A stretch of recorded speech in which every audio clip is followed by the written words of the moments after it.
Hello বন্ধুরা, আমি আজকে বানাবো আলু ধনে পাতা দিয়ে কাঁচা লঙ্কা দিয়ে পকোড়া বানাবো। দেখো আমি কেমন করে বানাচ্ছি। এই ধনে পাতাটা নিয়ে নিয়েছি, কেটে ভালো করে ধুয়ে নেব, নিয়ে তারপরে আমি কাটবো। আর যদি এই পকোড়াটা ভালো লাগে তাহলে লাইক করবেন, সাবস্ক্রাইব করবেন আর আমার পাশে থাকবেন। ধনে পাতাটা আমি ভালো করে ধুয়ে নিয়েছি, এবার কুচিয়ে নেব।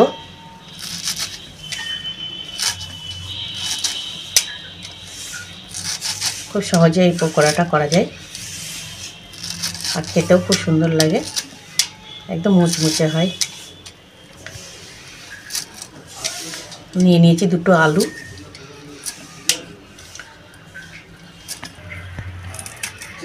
লঙ্কাটাও কুচি করে নিচ্ছি।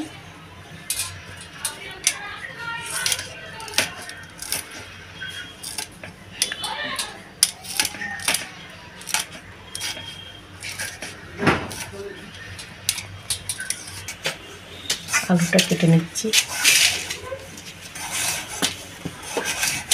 কুচিয়ে দেবো ছোট ছোট করে।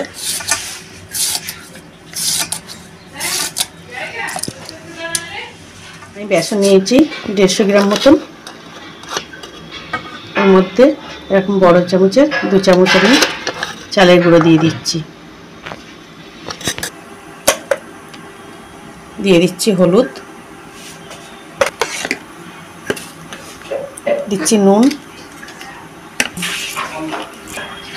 দিয়ে দিচ্ছি কালো জিরে। কড়াইয়ে দিয়ে দিচ্ছি তেল। কড়াই গরম হয়ে গেছে, তেলটা দিয়ে দিলাম। দিয়ে দিচ্ছি আলু, ধনের পাতা,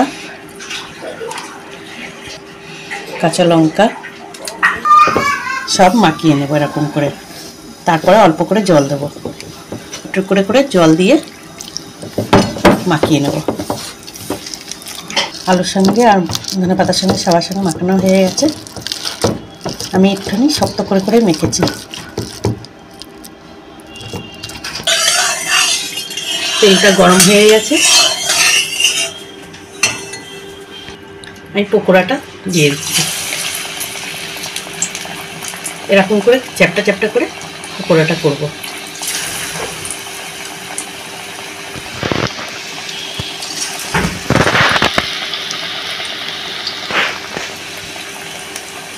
এটা খুব ঝটপট করে হয়ে যায়, খুব তাড়াতাড়ি হলে এরকম করে করে নেবেন।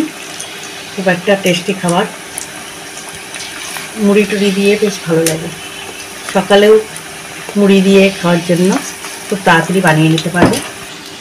হঠাৎ করে কেউ যদি বাড়িতে চলে আসলো অতিথি, তখন আপনারা তাড়াতাড়ি করে এরকম করে বানিয়ে দেবেন।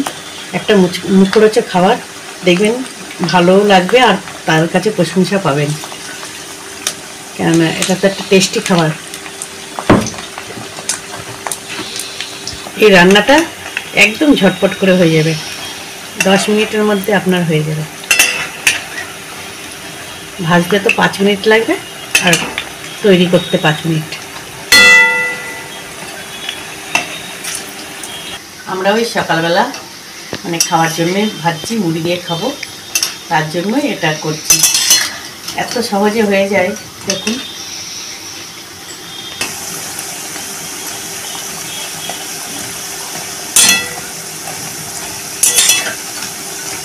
একটু উল্টে পাল্টে ভাজতে হবে, একভাবে ভাজলে হবে না, তাহলে উড়ে যাবে।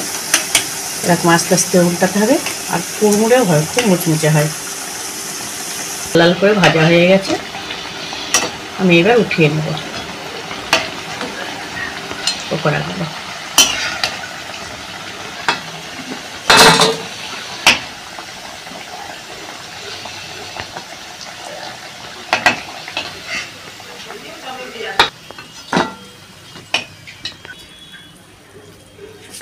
একদম কম টাইমে একটা খাবার। এই যে মুড়ি, মিক্সচার আর পকোড়া আর সস নিয়েছি, এই দিয়ে সকালের টিফিন হবে।